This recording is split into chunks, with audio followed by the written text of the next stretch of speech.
təqdim edin. Nağıyev Zahid Həsənoğlu. Deməli, 1953-cü ildə Lənkəran şəhərində anadan olmuşam. Həkiməm, hal-hazırda təqaüddəyim, işləmirəm.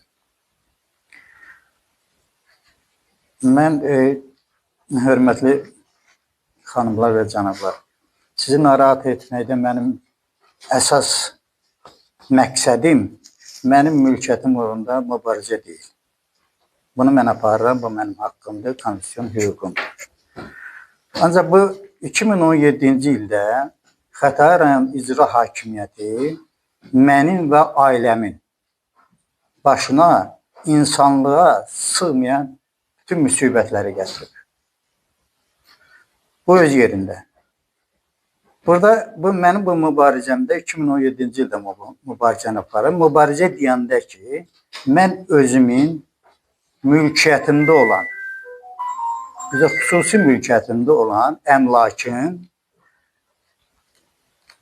qorunması üçün bu mübarizəni aparım. Mən başqa bir mübarizəm yoxdur. Mən həmişə dövlət məmuru olmuşam. Öz xalqıma, dövlətimə, sədaqətinə xidmət eləmişəm. Bu günlərdə mənim üçün dövlətim də, hökumətim də, prezidentim də, xalqım da mənim üçün dəyərlidir.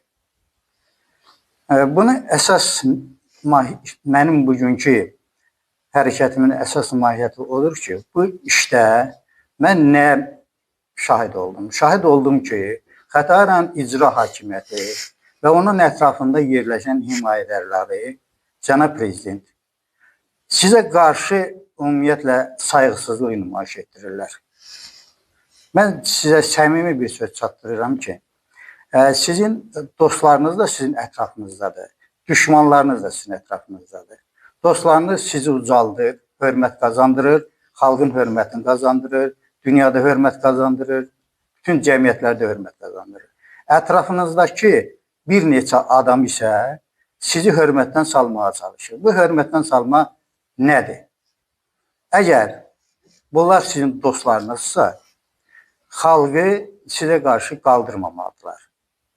Siz ən mübarək ulu öndərimiz Allah rəhmət eləsin və Ağşəhər layihəsinin birinci, deməli, o həyata keçirmək üçün bu ideyanı o verdi. Sağ olun, var olun, siz isə bu ideyanı həyata keçirdiniz. Bu çox gözəl və müqəddəs bir hərəkətdir. Siz bunu elədiniz. Siz bununla da tarixə öz adınızı yazdınız. Ancaq bu hərəkətə, bu müqəddəs hərəkətə, gözəlliyə ləkə salan Xətai rayon icra hakimiyyəti və onun ətrafındakı adamlar sizin bu hərəkətinizə, gözəl münasibətinizə, xalqa olan münasibətinizə, dövlətə olan münasibətinizə qara ləkələr yaxırlar. Bunu mən faktlarla, sübutlarla göstərmək üçün başlamalıyam. Çünki çox adamda başqa fikirlər yaranır. İcazənizlə hörmətli xanımlar və bəylər. Bu doktorlar içdən başlayaq, ha? Bəli. Siz buyurun. Mən deməli, indiki Ağşəhər, keçmiş Qaraşəhərdə evim var idi. 2 evim olub orada. Bu evi də mən qanuni yolla əldə etmişəm. Hansı yolla? Deməli, 2000-ci ildə, 22.09.2000-ci ildə Xətai rayon icra hakimiyyətinin 291 saylı sərəncamı ilə torpaq əldə eləmişəm, torpaq ayırım mənə və orada qanuni sürətdə ev tikmişəm. Evi tikəndən sonra 2005-ci ildə həmin evə çıxarış, qeydiyyatdan keçirmişəm və çıxarış almışam. Deməli, 2017-ci ildə Xətai rayon icra hakimiyyəti məni öz evimdən məhrum eləmək üçün niyə görə? Çünki 2017-ci ildə Xətai rayon icra hakimiyyəti gəldi, dedi ki, evindən çıxmalısan. Mən də dedim, niyə görə çıxmalıyım? Dedi, Ağşəhər salına görə. Dedim, Ağşəhər salınır, çox gözəl. Ağşəhər salınır, bu dövlət ictimai əhəmiyyətli bir işdir. Dövlət proqramı da icra olunur. Dövlət proqramı icra olunubsa, sən də mənim burada evini təmin eləməlisən. Bu mənim konstitusiyon hüququmdur. Mənim deməli 8 ailə üzüm var. 8 ailə üzümü sən küçəyə ata bilməzsən. Məhkəməyə verib məni həmin evdə yaşama hüququna məhrum eləmək üçün Xətai rayon icra hakimi Xətai rayon məhkəməsinə müraciət etdilər. Xətai rayon İcra hakimiyyəti müraciət elədi. xeyr, kənar bir şəxs. Aha. Kənar şəxs. Onların öyrətməsi ilə. Xətai rayon icra hakimiyyətinin başçısının öyrətməsi ilə. 30 iyun 2017-ci ildə deməli hakimlər bilirlər, hüquqşünaslar da 4898/17 nömrəli sayılı qərardadla həmin adamın qətnamə ilə həmin adamın iddiası rədd edildi. Məhkəmə onu rədd elədi. Bəli, məhkəmə rədd elədi ki, mənim güvəli mülkiyyət hüququndan azad edilsinlər. Sonra Xətai rayon icra hakimiyyəti mənə dedi ki, sənin torpağın yoxdur. Səni buradan torpağın üstündəki evi sökəcək. Mən bu məqsədlə deməli bir sayılı Bakı ərazi idarəsinə müraciət elədim ki, mənim torpağımı da özəlləşdirsinlər. Yəni mənim xüsusi mülkiyyətimə versinlər. Xətai rayon icra hakimiyyəti burada işə qarışdı. O da məktub. Yazır ki, burada Ağşəhər icra olunur. Ona görə də bunu edə bilməzsən. Bir sayılı deməli Bakı ərazi idarəsi mənim xahişimi rədd elədi. Mən İcra hakimiyyətinin məktubu əsasında. Bəli. Mən məhkəməyə müraciət elədim. Bakı bir sayılı ərazi idarəsinin məhkəməyə verdim ki, mənim hüquqlarım bərpa olunsun.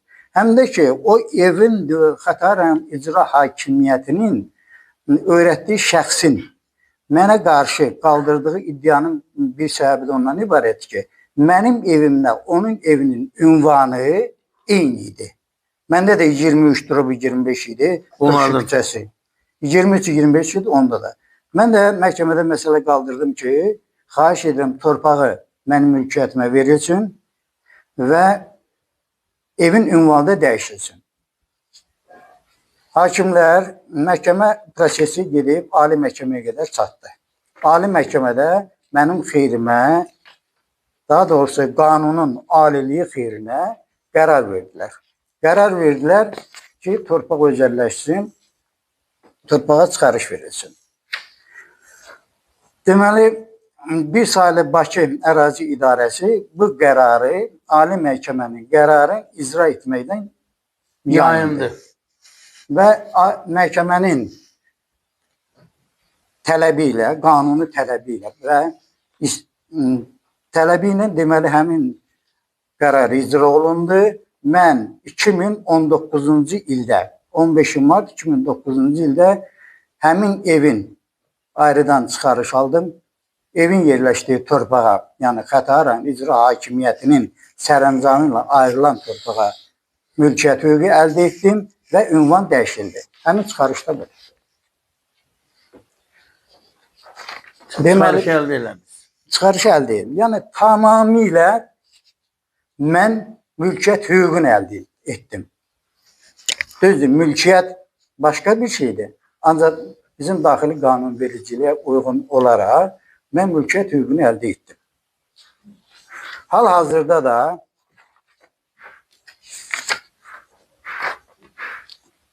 bu mənim deməli Xətai rayon Turşu küçəsi 23V-də olan ünvanda yerləşən mülkümün sənədləri. Torpağın sənədləri. Torpağın yox, bütün mülkün sənədləri. Evin və torpağın sənədi. İkinci ev. İkinci evdə mən etibarnamə ilə bu evi əldə etmişdim. İndi etibarnamə ilə çox adam çox söz deyə bilər. Hər halda kimsə mənə etibarnamə ilə öz mülkümü verirsə və də mən onun üstündə tikinti aparıramsa, quruculuq işləri aparıramsa, hər halda onun mülkiyyəti olsa da mənim o öz mülkiyyətimi mənə həvalə edir. Mən onun mülkiyyətini qoruma hüququna malikəm.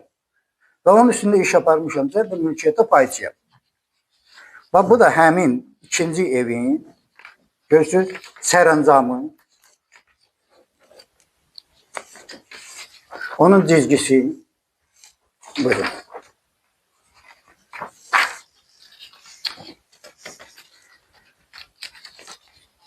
Bunun evin layihəsi, evin layihəsi, ikinci evdən söhbət edirəm. Bura etibarnamə. Buyurun.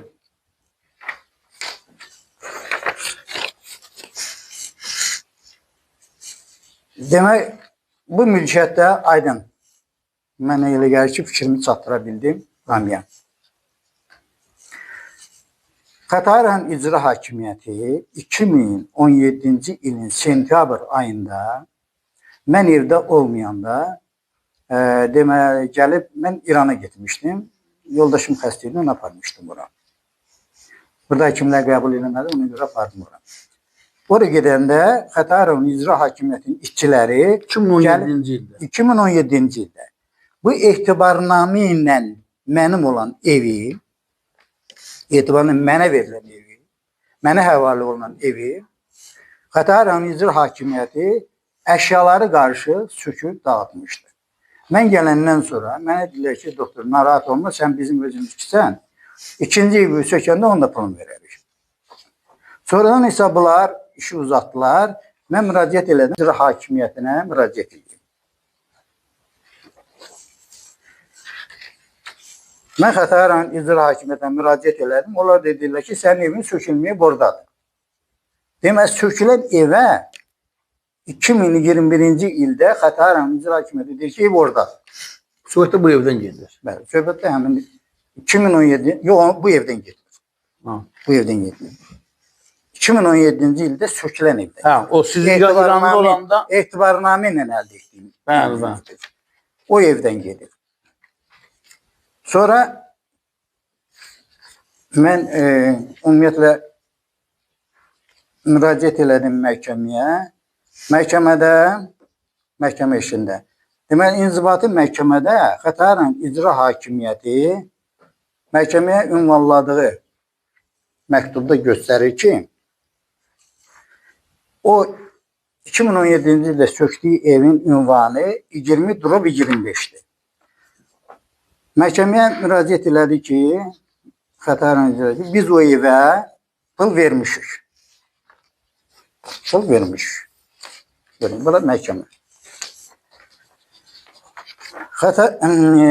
Bakı İnzibati Məhkəməsi də deməli həmin məsələni təsdiq etdi ki, həmin evə 2017-ci ildə sökülən evə pul verilir. Siz almışdınız o pulu? Məhkəmə bu qərarı verir ki, pul ödənilibdir. Siz almışsınızmı? Bəli. Mənim ikinci evim söküləndə 23 V-dəki evim söküləndə onlar mənə deməli pul verdilər. Hansı evin pulu verir? 2017-ci ildə sökülən evə pul verdilər. 1500-dən hesabladılar kvadrat metri, 200 kvadrat metri. Bir evin pulunu ödədilər. Bir evin pulunu ödədilər. O biri ev mənə deyirlər ki, sənə burada ev verəcək. Ağşəhərdə ev verəcək. Sonradan isə Müqavilə var idi əlinizdə şirkətlə ki, bu ev söküldü, bunun əvəzində. Şirkət gördü. Burada digərinə pul ödənir. xeyr, heç nə yox idi. Heç bir şey yox idi. İndi mən sizə göstərəcəm onu. Demək, bu məhkəmədə təsdiq olundu ki, mənə 2017-ci ildə pul verilir. Doğrudan da 2017-ci sökülən evə bu pulu verilir. Mən bu bankdan pulu götürəndə, ancaq bu pulu mənim o evimi söküblər. İndi hamı bilir ki, mülkiyyətin özgəninkiləşdirilməsi hüquqi prosedur qaydasını icra olunmalıdır. Kiminsə evin dağıdıb, söküb, uçurdub, ona pul vermir. Kompensasiya ödəniləndən sonra eviniz bərpa edilməlidir.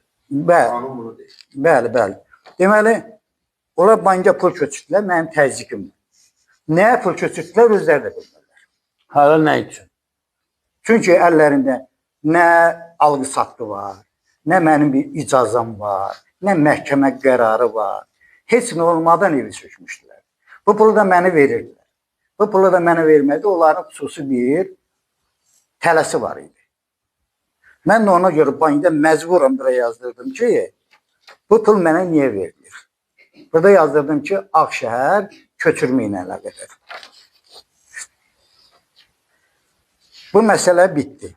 Bununla da məsələni bitirdik ki, ev yox. Birinci evimi sökübsən, torpağıma da pul verməyibsən. 1500-dən də Ağşəhərdə ev yoxdur. Bununla razılaşdım onlarla. Bunu bitirdik. Mən razıyım onlarla. Bunlar razı deyirlərsə, məsələn, başqa tür qaldıralım.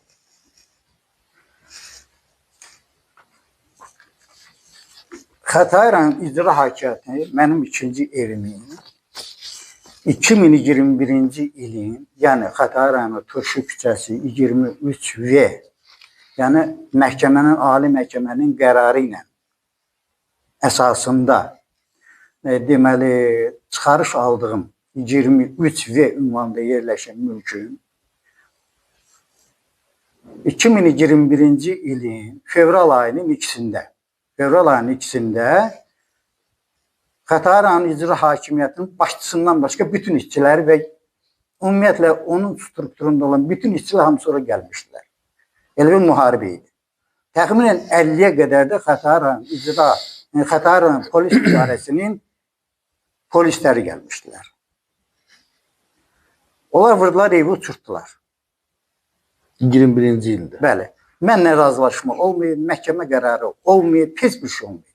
Faktiki sübut olub. Nə? Sökülmə faktı var sizdə. Sökülmə nədir? Kimsə çəkib, video çəkilmiş və ya... O söküntülərin hamısını orada video çəkmişdilər. İndi maşallah bu günləri hamının əlində telefon, texnologiyanın hansı səviyyəsidir ki, hamısını çəkdilər onlar. Polislər kim çəkmişdi, hətta qonşulardan, pəncərədən kim çəkmişdisə, onların da əlindən telefonu aldılar, hamısını sildilər. Hamısını sildilər, mən də telefonu cibimdən çıxartmışlar. Sonra gördüm telefonum yoxdur, sonra mənə polislər zəng elədilər ki, sənin telefonun buradadır, getdim gördüm sınıb. İçindəki şeylərin hamısı silinir. Deməli, evdə fevral ayının ikisində evdə 2 uşaq var idi. Ana ata çıxmışdı. Xəbərdarlıq olunub sizə söküləcək. Yox, xəbərdarlıq, heç bir xəbərdarlıq yox idi. Mən onlara həmişə bu sözü deyirdim. Sözü sökəcəklər. Amma dövlətin qanunları var. Dövlətin qanunu var. Sən mənə rəsmi surətdə xəbərdarlıq elə. Mən razı deyirəmsə, sənin ixtiyarın yoxdur mənim xüsusi mülkiyyətimə müdaxilə edirsən.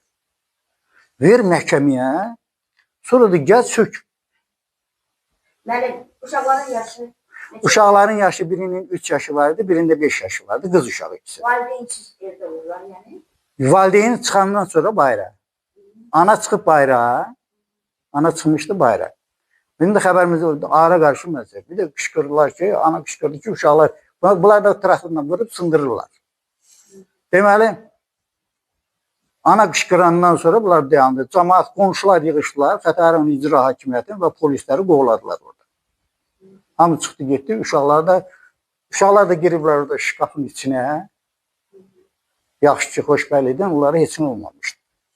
Bundan sonra məsul qurumlar sakinlərin kirayədə qalmasına cavabdehləri özlərinə götürübmü? Xanım, bunlar kirayədə heç nə eləmirlər. Sadəcə olaraq bu adamlar Xətai rayon icra hakimiyyəti, mən sizin danışacağım onu. Bunun söhbət ondan danışıb, sizin sualınıza cavab verəcəyim. Sonra mən məhkəməyə müraciət elədim, polisə müraciət elədim ayrıdan. Bu sökülməmişdən də qabaq mən polisə zəng eləmişdim. Xətai rayon polis idarəsinin rəisinə şəxsən məktub təqdim elədim. Xahiş edirəm, mənim mülkiyyətimi qoru. Bu sözü gedən ünvana rəsmi çıxarışı var mı? Bəli, baxınızın var. Torpağında? Torpağında var. Cənab bəy, Bakı şəhər icra hakimiyyətinin qərarı var. Vətəndaş razılıq verməz. Budur, göstərdim sizə. İxtiyar yoxdur onun sökülməyə. Siz tamamilə doğru deyirsiniz. Mən sizə indi bu fikrinə aydınlıq gətirəcəyim. Sonra mən ayrıdan məhkəməyə müraciət elədim, 2 dəfə müraciət elədim ki, müvəqqəti xarakterli təmin tədbir işi görsün. Məhkəmə ümumiyyətlə məsələyə baxmadı. Mənim fikrimə, qərarıma görə, əminliyimə görə, bunlar məhkəmə ilə gedib danışdılar.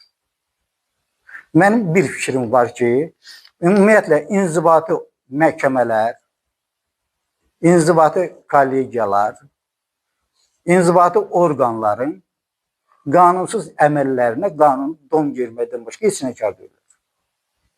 Bu mənim artıq praktikamda mənim əldə etdiyim qərarımdır. Bu mənim qərarımdır. Mən belə də gördüm. O vaxtdan da bu vaxta qədər biz məhkəmə çəkişməsindəyik.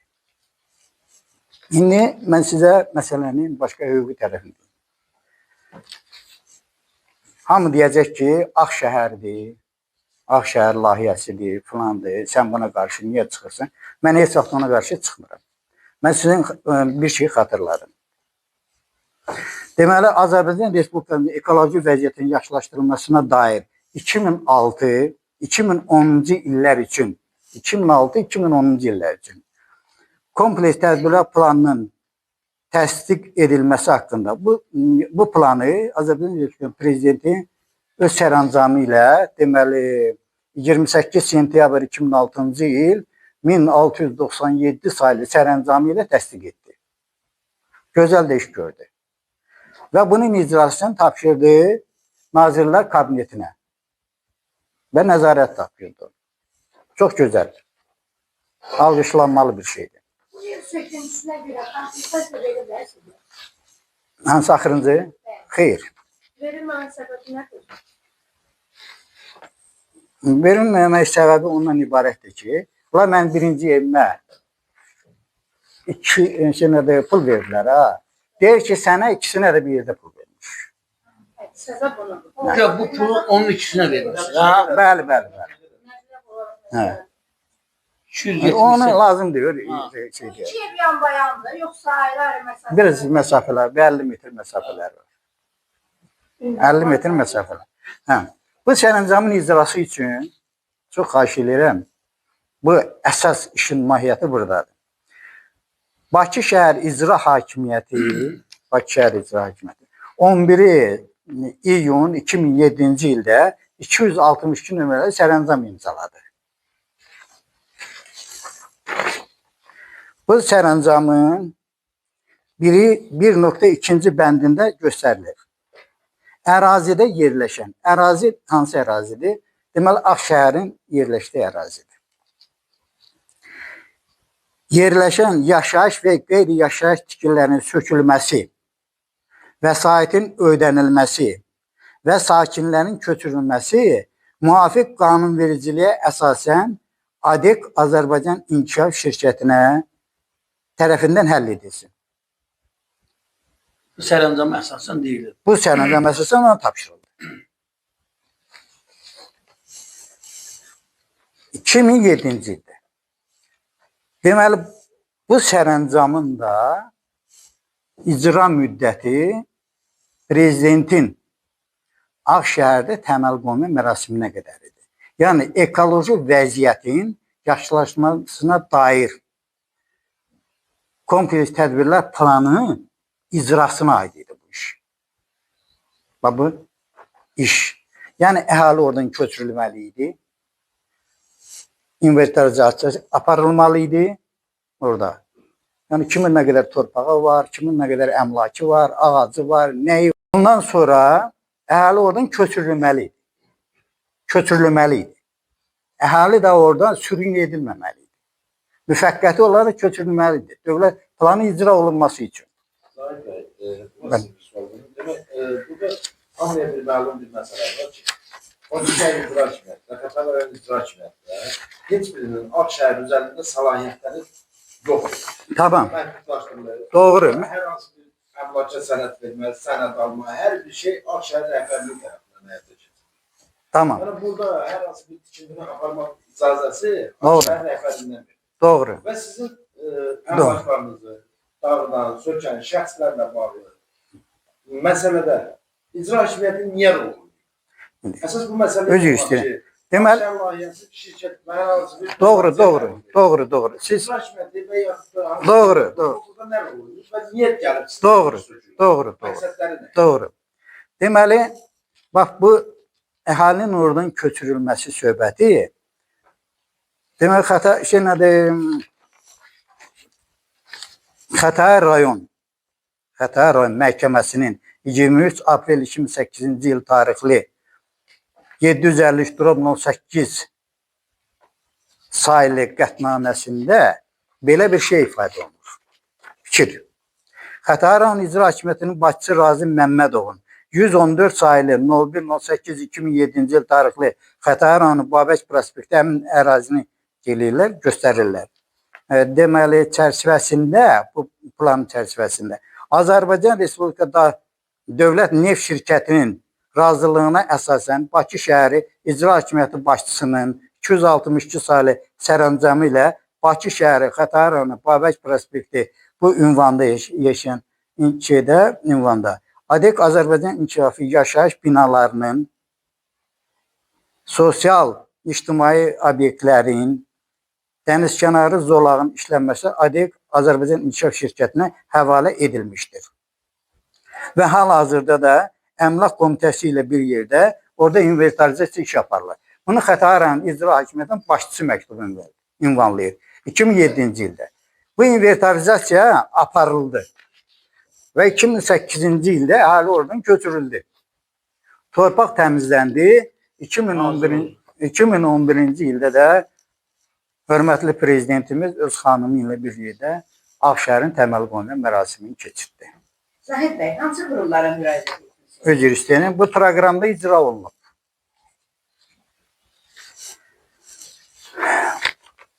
Lakin verdiğim sualda bir mesele var. Ona toxunmuşsunuz.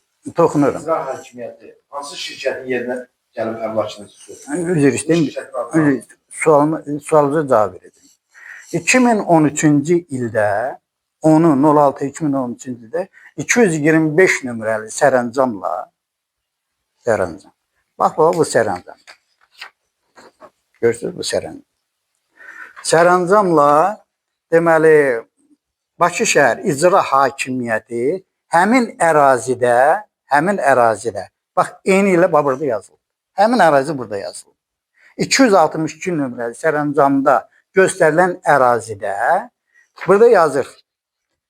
Deməli həmin ərazidə olan yaşayış və qeyri-yaşayış sahələrinə görə daşınmaz əmlak sahiblərinə müəyyən edilmiş qaydada kompensasiya ödənilməklə köçürmə işlərinin həyata keçirilməsi təmin edilsin. Özü kimə tapşırılsın?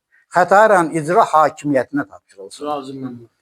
Burada bir nüansa xahiş edirəm fikir verin. Xətai rayon İcra Hakimiyyəti yazı müdiri də Razim Məmmədov.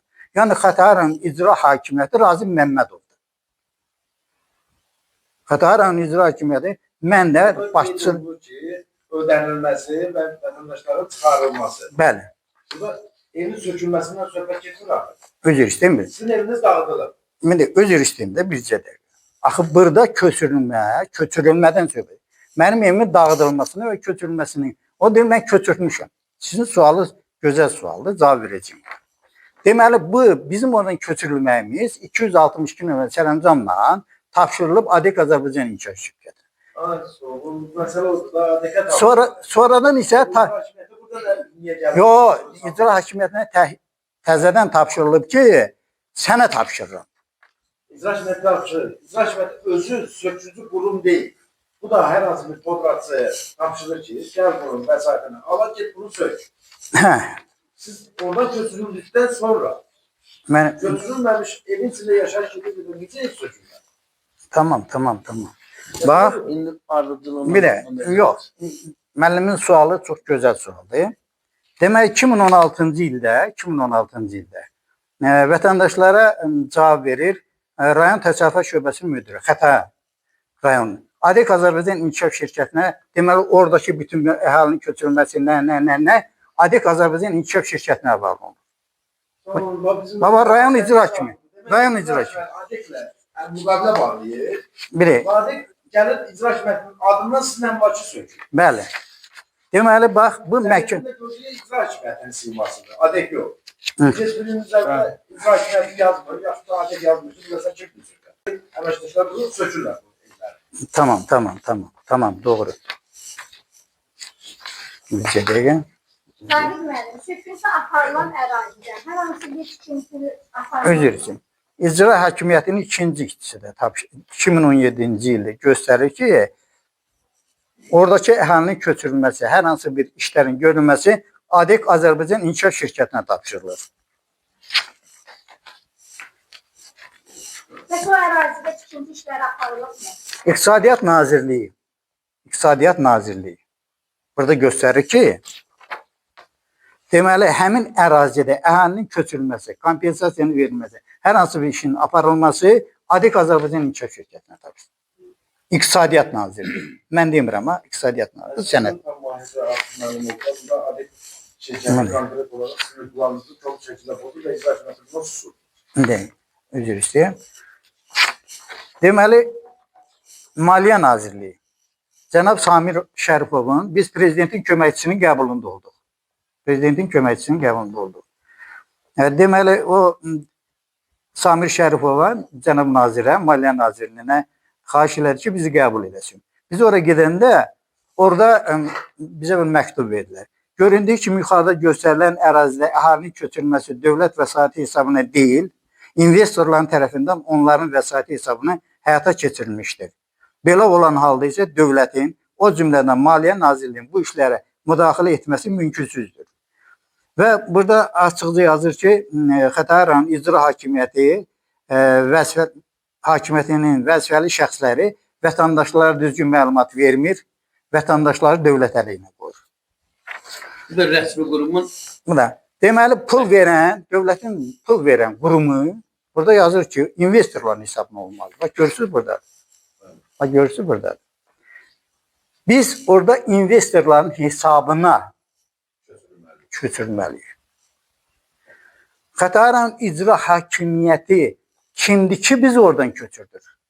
Və Xətai rayon İcra Hakimiyyətinin Xətai rayon İcra Hakimiyyətinin vətəndaşları verdiyi pul hardandır? Maliyyə Naziri deyir ki, mən ora nə adam göndərməmişəm, nə pul ayırmamışam. Rəsmi surətdə. Bu mənim və kiminsə İqtisadiyyat Nazirinin konkret açıqlaması. İqtisadiyyat Nazirliyi deyir ki, bu məsələ ADEK Azərbaycan İnkişaf Şirkətinə tapşırılıb. Maliyyə Nazirliyi də deyir ki, Maliyyə Naziri də Samir Şərifov məktub verdi və indiki nazirdə təkrar məktub almışıq. Oradadır o məktub. O da yazır ki, bizdə belə bir məlumat yoxdur. Biz Ağşəhərə görə pul ayırmırıq. Ağşəhərin bərpası investorların hesabınadır. İndi bunların investorları kimdir? Buradan nəsə götürdüm. Bunların investorları kimlərdir? İşləyirəm buraya. Tağızadə Anar Abiloğlu, Azərbaycan Respublikası Bakı şəhəri Xətai rayonunun İcra Hakimiyyətinin işçisi, vəzifəli şəxs. investor budur. Vətəndaşdan evi bu alır. Alandır. Vəzifəli şəxs. Sonra buradakı kimdir? Tağızadə Anar. Buradan belə çıxır ki, layihə üzərində olan hüquqları, icra məmurları alaraq şirkətlərə, layihəçilərə, investorlara satırmışlar. Sonra hüquq şöbəsinin əməkdaşı Nəbzadə Əli.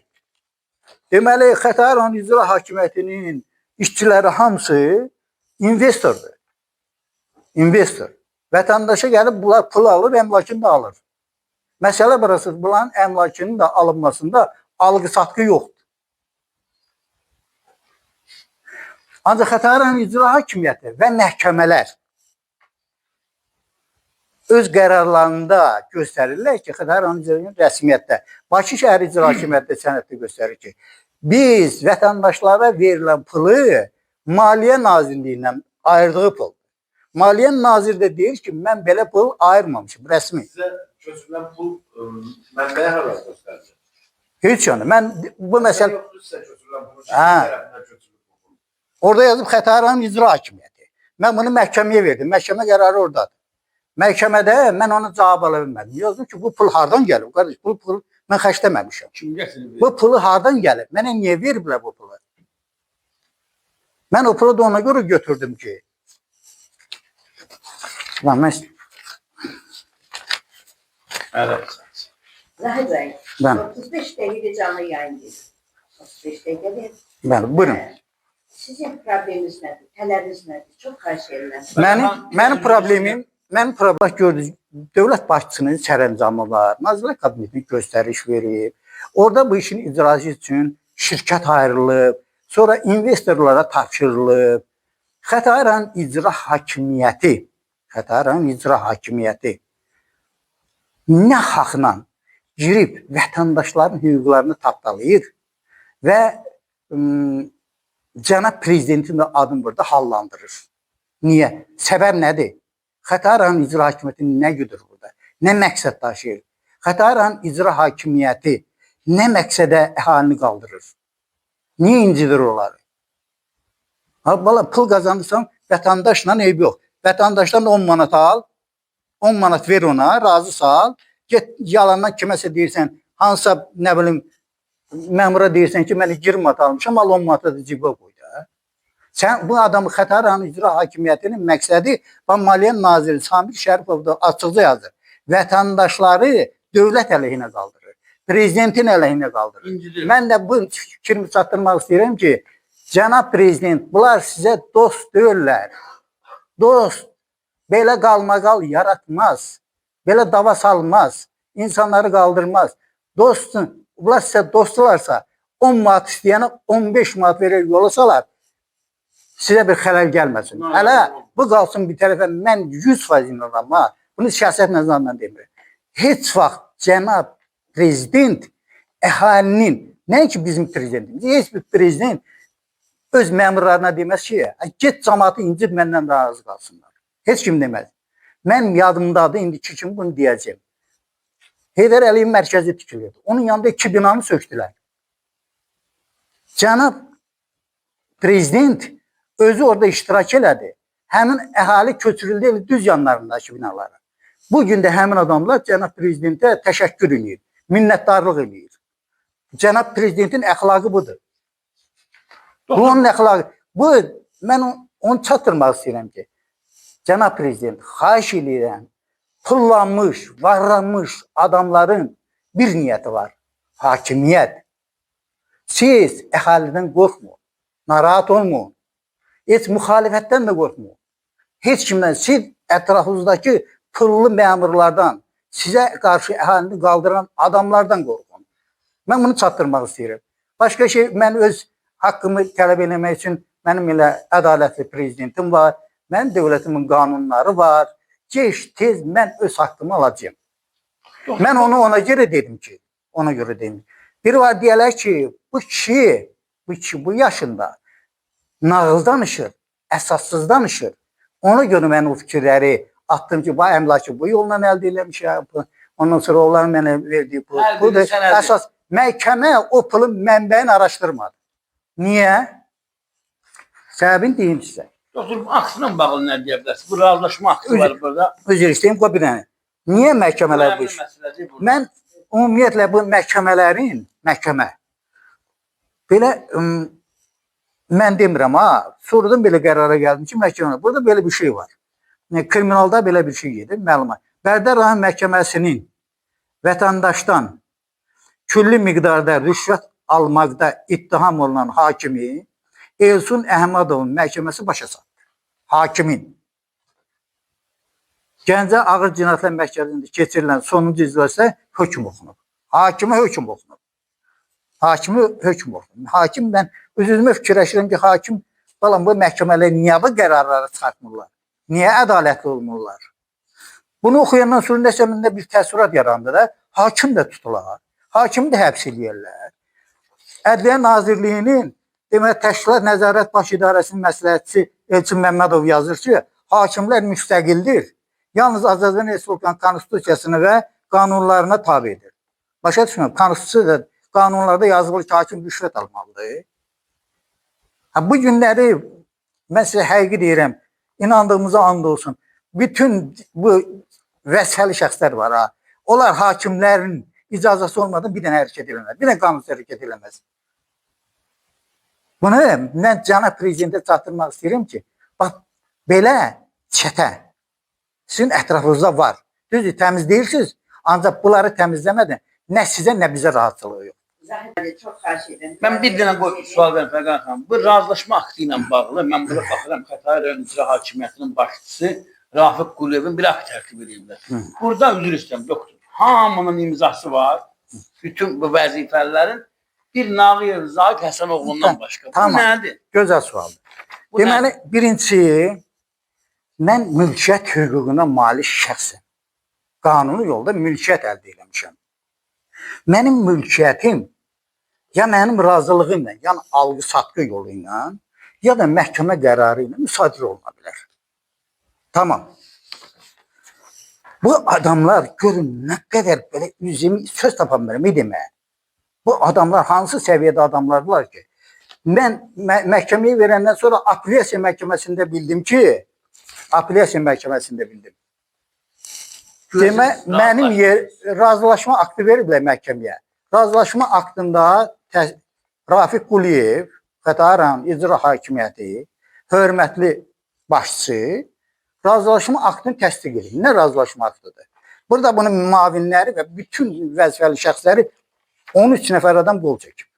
13 13 nəfər. 13 nəfər qol çəkib. Mən 13 nəfərə qarşı mənim burada qolum yoxdur. Mənim burada imzam yox, xəbərim yoxdur bundan mənim. Bunu qəbul edən hakim. Bax, bunu qəbul edən hakim. Mənim hörmətli, dəyərli Ali Məhkəmənin sədri, mənim üçün çox dəyərlidir. İnam Kərimov, cənab İnam Kərimov. Sən bu hakimlərin, sizin bu hakimləriniz bu sənədi nətər işə tikir?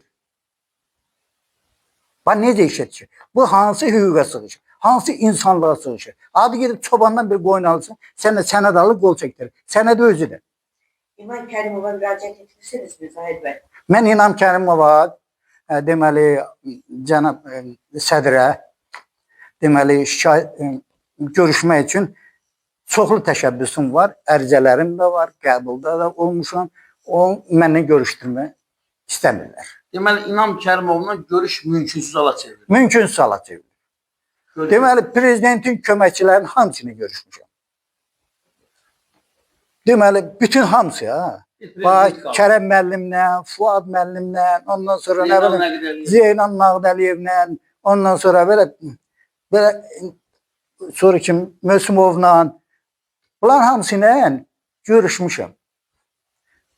İnam Kərimovla görüşmək mümkündür. Mümkün deyil. Ancaq yenə görüşməsəm də bu faktdır. Baxsın bu sənədlərin içine. Belə sənədi necə qəbul edir hakim? Necə? Yenə də oxuyuram. Gəncə ağır cinayətlərə dair məhkəmədə hakimin qoluna qandar vururlar. Ayıbdır. Mən demirəm, İnam Kərimov üçün ayıbdır. Mənim üçün ayıbdır. Mən utanıram. Mən utanıram ki, mən belə adamlar yetişdirmişəm. Hamı cəzasını alır. Doktor, son olaraq. Son olaraq bir şey xahiş edirəm. Buyurun. Cənab prezidentdən, mənim əzizimdən. Bəlkə indi ona çatdırırlar, bu müxalifətçidir, bu nə? Mən heç bir partiyanın üzvü olmamışam, nə müxalifətdə olmamışam. Məni rəhmətli Heydər Əliyevlə mən görüşmüşəm. O mənə cəsur deyir demiş. Onunla mən harada görüşmüşəm? Mən də işdən çıxartmışlar. Onun sözünü dərhal da bərpa edərlər, haqsız yer. Mən hər gün Heydər Əliyevin, rəhmətliyin bir çıxışına qulaq asmasam, bu günüm keçməz. Çünki o dahi bir insan idi. Onun hər sözünün kəlməsində kim nə deyir desin. Bu adam dahidir. Cənab prezident, mən həmişə sənə səs vermişəm. Mənim prezidentimsə, kim nə deyir desin. Mənim bir dənə bir sülh, əmin-amanlıq, onda şükür Allah yaradırsa. Benim orta səviyyədə dolanışıq istəyirəm. Mənə heç nə lazım deyil. Xahiş eləyirəm. Mənim hörmətli, əziz prezidentim ətrafındakı pullu, yenə deyəcəkdim, o sənə qarşı olan mənfi münasibət adamları ətrafından təmizlə. Həm sənin, həm bizim canımız qutarsın. Mənim xahişim buydu. Belə dəyərli izləyicilər.